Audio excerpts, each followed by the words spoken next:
Bonjour à toutes et à tous, chers amis membres du réseau, mais aussi à vous, fidèles partenaires, qui nous soutenez dans notre action.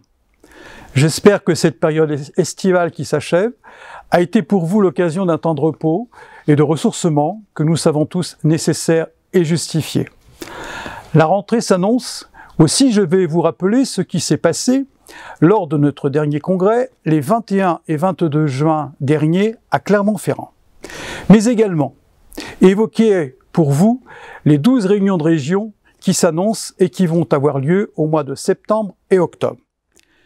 Que s'est-il passé lors de notre dernier congrès, dont j'avais dit qu'il serait fondateur? Eh bien, fondateur, il l'a été pour 3 raisons majeures que je vais évoquer maintenant.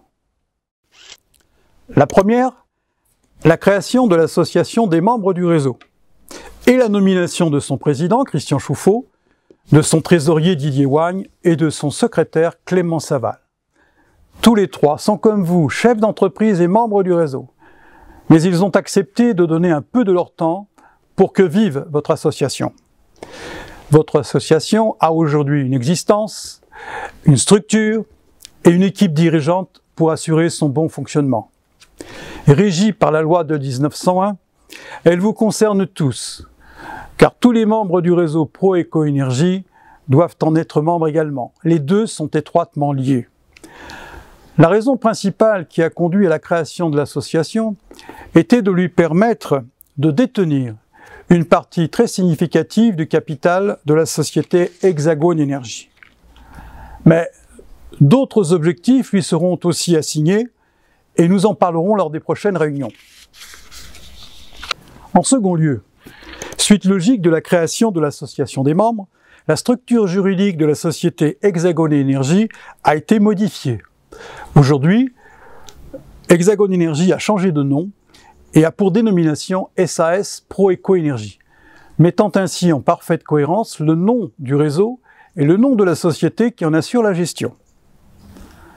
En conséquence, les statuts de la société Pro-Éco-Énergie ont été modifiés pour tenir compte de l'entrée dans son capital de l'association des membres et des 2 collaborateurs qui vont nous rejoindre.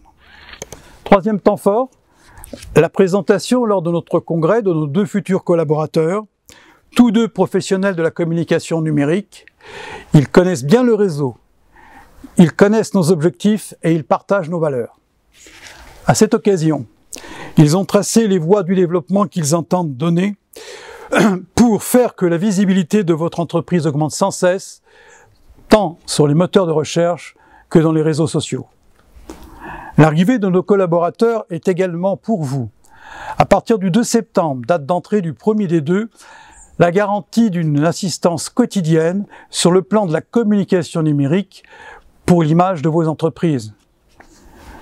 Nos collaborateurs auront aussi en charge le développement de la communauté web, qui regroupe déjà plus de 40 membres, et qui est un projet majeur qui va connaître un développement important dans les mois et les années qui viennent. C'est un projet sans équivalence dans aucune autre organisation ou réseau. Pour nos partenaires, ils vont aussi faire que leur visibilité augmente sur notre site et contribuer ainsi à diffuser encore davantage leur image de marque et la qualité de leurs produits. De nouveaux outils seront mis à leur disposition dans leur espace de gestion personnelle afin de communiquer encore davantage et mieux avec les membres du réseau. Il était donc logique que nos 2 collaborateurs soient associés au capital de la SAS Pro-Éco-Énergie, car dans une vision à long terme de notre réseau, il était normal qu'ils soient pleinement associés et que leur soit garanti ainsi un véritable plan de carrière. Cette nouvelle répartition du capital de la société Pro-Éco-Énergie a une incidence majeure. Je ne suis plus en droit de vendre mes actions à d'autres que l'association des membres ou l'un ou l'autre des 2 collaborateurs qui nous ont rejoints. J'en parlerai lors de nos prochaines réunions afin que pour chacun, les choses soient parfaitement claires à ce sujet. Puis je vais avoir l'occasion de vous retrouver lors des réunions de région. Je répondrai à toutes vos questions concernant toutes ces modifications de structure et d'organisation et leurs conséquences. Celles-ci n'ont qu'un seul but, qu'un seul objectif, assurer la pérennité du réseau à très long terme, en ayant toujours présente à l'esprit les valeurs de respect mutuel, d'écoute, de partage et de transparence qui sont au cœur de notre réseau depuis son origine et dont je suis le garant. Les réunions de région de septembre et octobre sont en ligne dans chacun des forums de région, accessibles par votre espace personnel. Je vous invite à vous y inscrire dès maintenant pour me permettre d'organiser au mieux votre accueil. Mais plus particulièrement, j'invite les membres absents lors de notre congrès, qui n'ont pu y assister pour des raisons justifiées, d'éloignement géographique, d'obligations professionnelles ou d'obligations familiales, à venir s'informer. Ils comprendront pourquoi notre réseau vient d'accéder à une toute autre dimension. Tous les présidents de région vont avec moi vous inviter fortement à confirmer votre présence à ces réunions, dont le contenu concerne chacun d'entre vous très directement. Je vais commencer ce Tour de France par la réunion de Caen le 24 septembre, puis Rennes le 25 septembre, Orléans le 26 septembre, et suivront toutes les autres réunions de région, et j'en terminerai le 24 octobre par la réunion de Beaune. Tout ce qui a été acté au congrès vous sera présenté, mais tout cela n'a de sens que si le réseau connaît un développement significatif du nombre de ses membres, pour lui donner une dimension à la hauteur des moyens qui viennent d'être engagés. Tout ce que j'avais annoncé lors des réunions régionales des mois de mars et avril a été traduit dans les faits.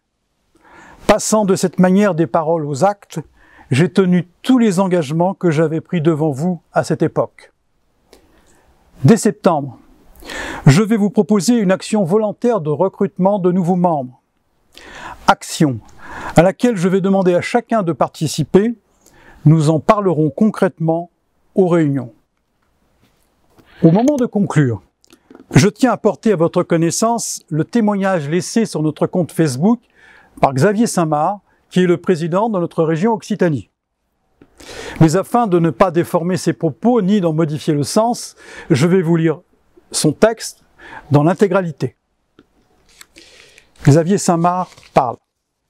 Notre réseau n'est pas seulement une vitrine Internet. On ne fait pas de publicité. On montre ce que l'on sait faire.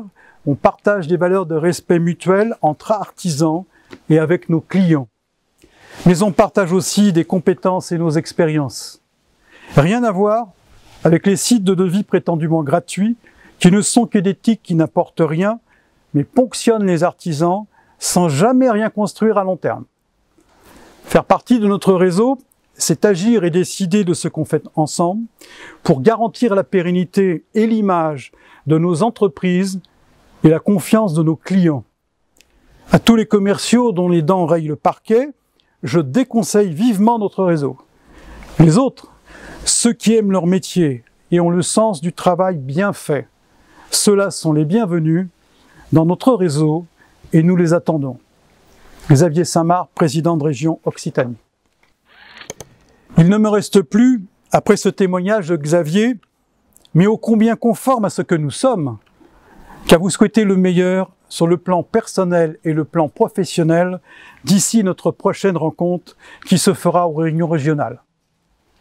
Réunion où je vous attends avec impatience pour partager avec vous un nouveau moment d'écoute et d'échange, mais surtout de vous permettre de découvrir pourquoi et comment aujourd'hui le réseau Proeco-Énergie devient majeur pour ceux qui entendent avoir une visibilité puissante sur les moteurs de recherche, la communication numérique devenue incontournable. Amitié à toutes et à tous, au plaisir de vous revoir très bientôt.